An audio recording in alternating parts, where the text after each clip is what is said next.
Yay! We're recording and everything?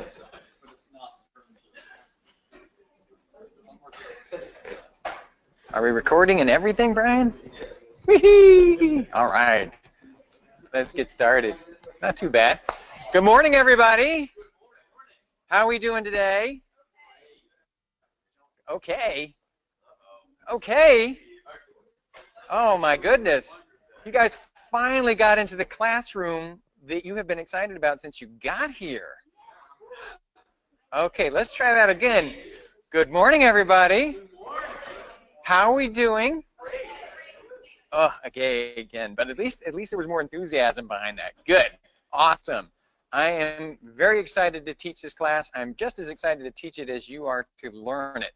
And let me tell you, I really, really like teaching this one. I've taught this class for 10 years now. So in terms of my experience with working with beginner students and what it takes to be successful, I have a pretty good idea of what's going on.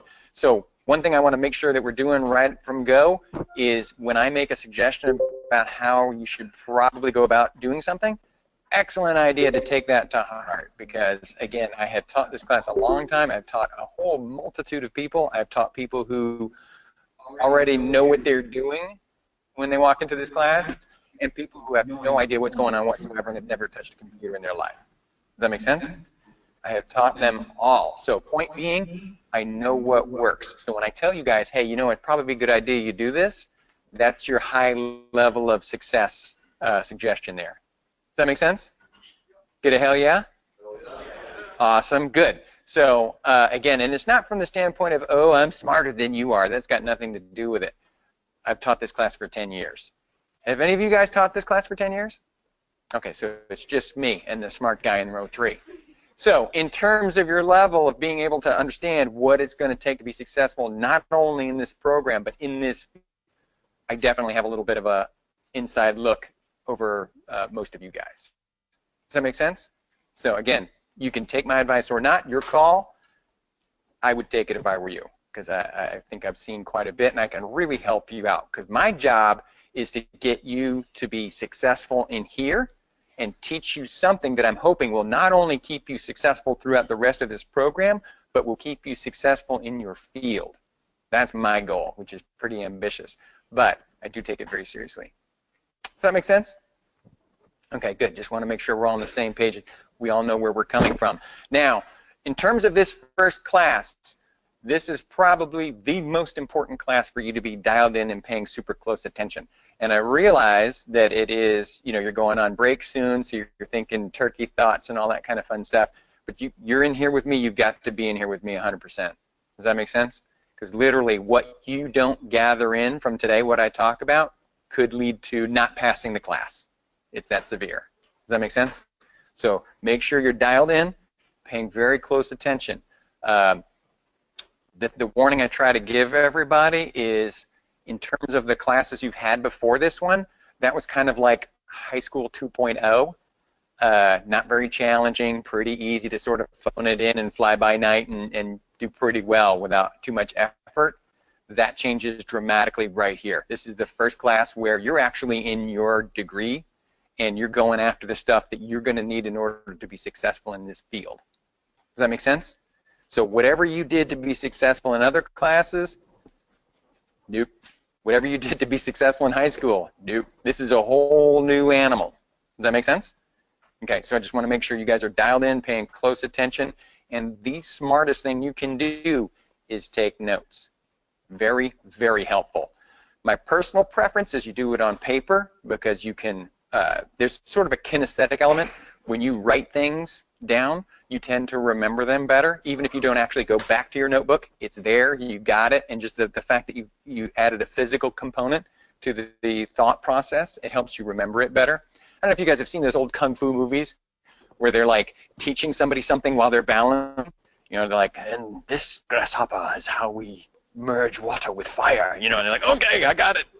But the thing is, there's actually something to that. When you add a physical component to your learning process, you retain much better. So my personal preference is paper and pen. Not only do you retain better, but you can draw pictures. So things that you don't understand, you can draw a picture of, and then boom, go right back to that. And oh, I don't know what the heck that thing's called, but I recognize it by this drawing. And I know that's what I did when I took notes when I was in college. I basically drew pictures of the interface and stuff like that. So I would recognize it when I saw it again, even if I couldn't remember for the life of me what the name of the thing was. So again, pen and paper is my favorite. But if you have to take notes on your laptop, that is also good. Again, I like the paper much, much better. The computer, when you're taking notes on the computer, the tendency is to kind of think of the keys and not really the information. You're like spelling stuff. Where's the R? That kind of thing.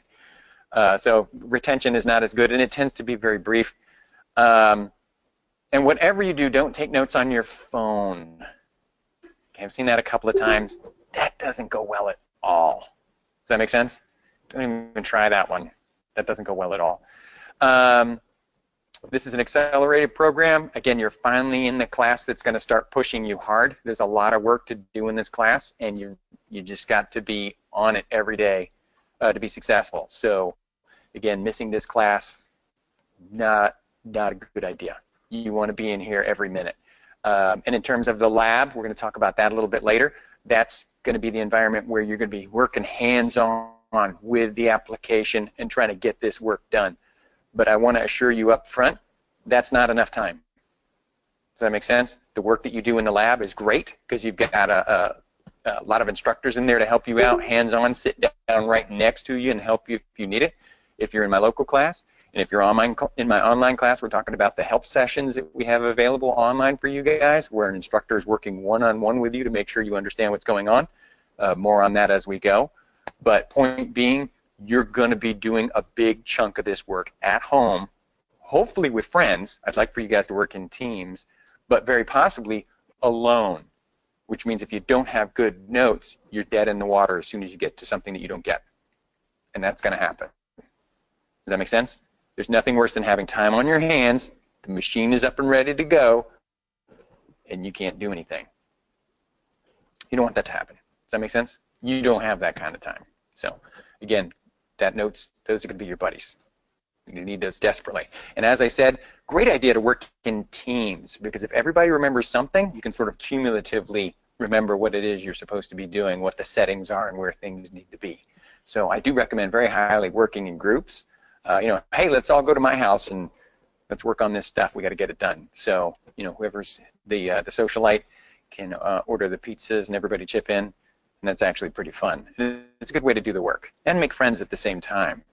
Because I got to be honest with you, your first job in the field is probably going to be from somebody who's in this room, because they got a job, and that's kind of the way it works. One person gets a job, and then they go, "Oh, I remember working with this person when I was in school, and that person, I like working with them." And that one, not so much. Too much talking. Does that make sense? So you want to make good friends. You want to develop good working relationships even right now. Does that make sense? Get a hell yeah? Okay, it was a little bit more somber. Hell yeah, but good. I'm glad you're with me. Holidays are the toughest. Incidentally, while we're talking about holidays, you will notice that the assignments and the materials that you guys read and look at are available now, and they will be available through the entirety of the class. As Brian was saying at the beginning, watch videos in advance. Watch the lectures in advance. Try to do the assignments. Don't submit them, because you may learn more by the time we get to where we're going, and then you might need to change a couple of things, but you will never, ever be disappointed that you did some work in advance. Even if you were kind of going a little bit the wrong way, what you need at this point is to spend time with the machine. Learn and practice. Does that make sense? There is no wasted time. If you are working with Maya, you are going forward, and that's a good thing. Does that make sense? Okay. So make sure you're taking advantage of all that stuff. Let me get into the structured material here.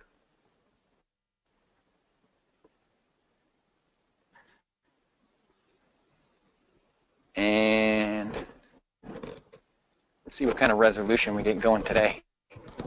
Oh, look at that, it all fits. This time, we'll see. All right, so again, welcome to 3D Foundations. Your 3D career starts here. And like I said at the top, I hope you're as excited about this material as I am. It is super fun. I love 3D. It is definitely awesome. I'd say boundless creativity is what draws me to it the most. Because literally, if you can imagine it, you can make it happen. I can draw it, model it, rig it, texture it, animate it, light it, render it, and show someone else exactly what I'm thinking. Does that make sense? Wickedly powerful. So that's what I like about it. Anyway, I know you've got a ton of questions, and I will try to address them all. Yeah, no, resolution is off on that.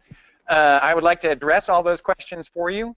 And basically what I'm going to do is I'm going to talk, and then I'll ask you some questions. You know, hey, do you guys have any questions for me about what we just talked about? And then I'll go into some more information, and then, hey, do you have any questions about what we've talked about? And at the end, with all the bonus time we've saved up, that's where we'll start getting into stuff, sort of tangents. Does that make sense? I want to make sure we're very linear with our information, so we get it all out before we get to too many tangents, because I love tangents, and if you ask me a question, I will chase that thing down to Oklahoma, no matter how far. But we got to stay on track. Does that make sense? Okay, so first question you're probably asking yourself is who you'll be working with, because you're working with a team of people, the 3DF team, and they're totally awesome, all of them, or they would not be working together on this. Because, as any of you know, it's kind of challenging sometimes to work with beginners. So it really takes a special kind of person to be able to work with people who are brand new to something, and something that is very challenging like this. So in terms of our special team, one of the people you'll be working with is Marcus. And were the resolution working with me today, you would actually read what's going on back here. But what I want to draw some attention to is in terms of areas of specialty. He has modeling, texturing, lighting, and rendering for his areas of specialty. Why this is important is because we are working through and experiencing and learning about what we call the CG production pipeline. How many of you guys have ever heard of the CG production pipeline? A couple of you. That's good. That's fine. Like I said, I teach this class like you know nothing at all. So don't be embarrassed or ashamed of anything you don't know.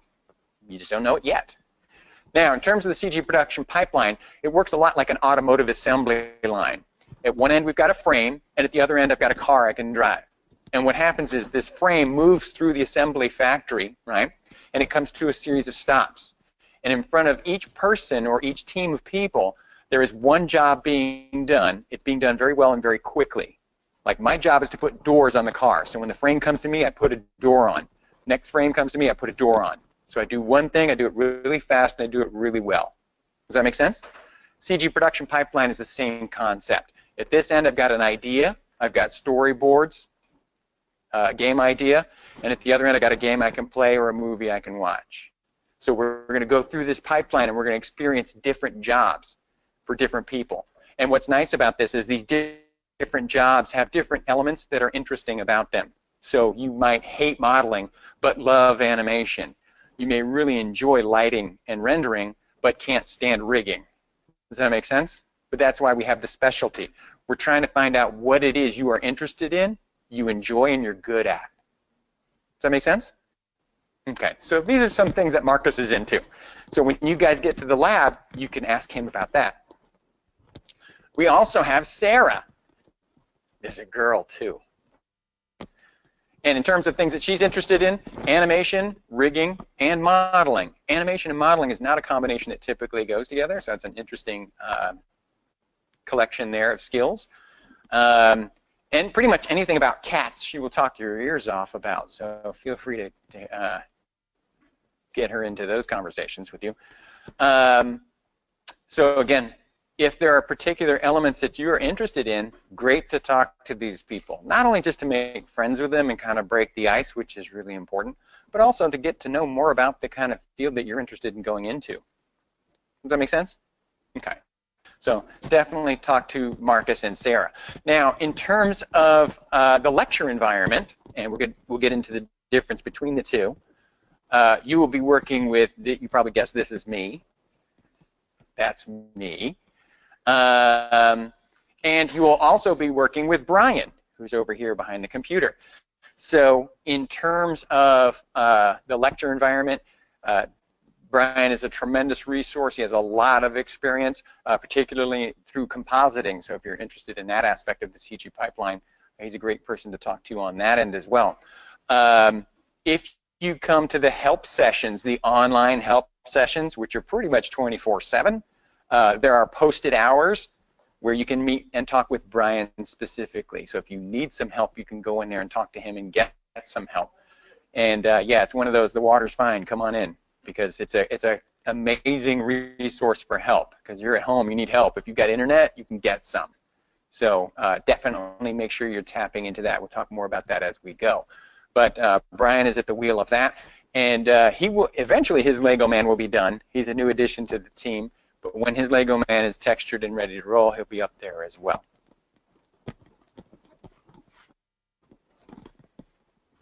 All right, what are we doing this month? This month we are going to be building